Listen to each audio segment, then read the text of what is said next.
Today, one woman is heading up a movement with the award-winning film Behind the Orange Curtain. You're the Erin Brockovich of Orange County. Is uncovering the prescription drugs epidemic in Orange County, but of course it's nationwide. Joining us this morning is award-winning producer Natalie Costa to talk about the problem. Good morning, Natalie. Good morning. What led you to want to put this documentary together? Why did you discover there was such a problem? Well, 3 years ago this month, my daughter called me from high school and told me that her best friend, Mark Melkonian, had passed away.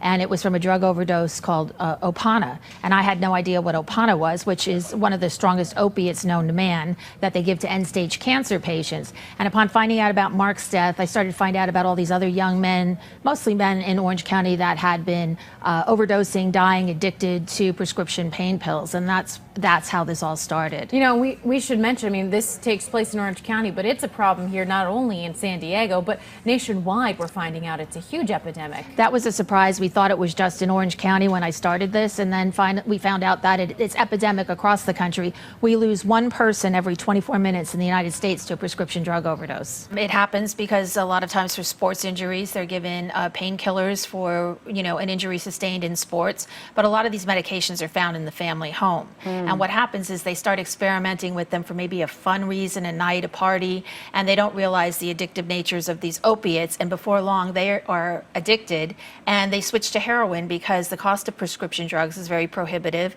and heroin is cheaper. You're getting a lot of feedback nationwide already. We are. The DEA is in there. They explain that it is a national epidemic. We have, in 2010, 227 million prescriptions were written for opiates. So that's enough to medicate a man and woman in this country around the clock for 30 days, every man and woman.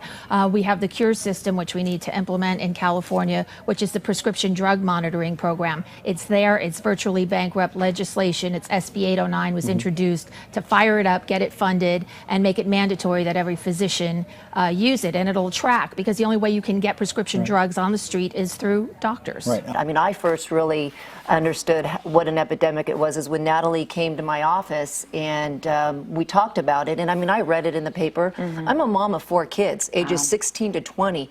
I didn't even understand how bad this was until I watched The Orange Curtain, and one of my sons said to me, "Mom, I know Asia. She came to my school and talked to us."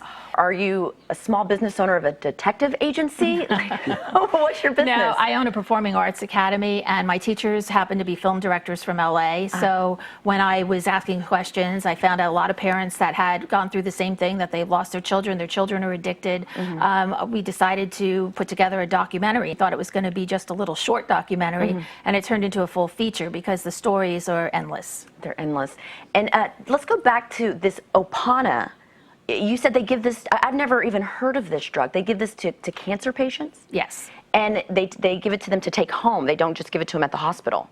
Probably. I mean, there are people on long-term prescriptions for Opana that have intense pain. These opiate products, the OxyContin, they have a significant purpose in real medicine. Okay. But the problem that we have, and what the film is about, is it a wake-up call and a call to action. So to wake up parents to say that there are dirty doctors out there that are prescribing like crazy, and these young kids are going into these doctors, getting prescriptions for opiates, and then partying with them. And they are so addictive that the step is the addiction kicks in rather quickly, and then they move to heroin because it produces the same high for a fraction of the cost. It's really a wake-up call for parents to tell them about prescription drug abuse. If you're not talking to your children about it, somebody is, and they do know about it, and it is a problem, and it could affect you. None of us are exempt. It is happening, and it doesn't discriminate. It doesn't matter if you live on Park Avenue or the Park Bench. I thought I was a parent in the know, and I had no clue. Thing called CURE is something that you need to be passed in California. Right. It's here already, but it's running out of money. It is. It's virtually bankrupt. It's manned by one civil servant. So Senator DeSaulnier put together a bill.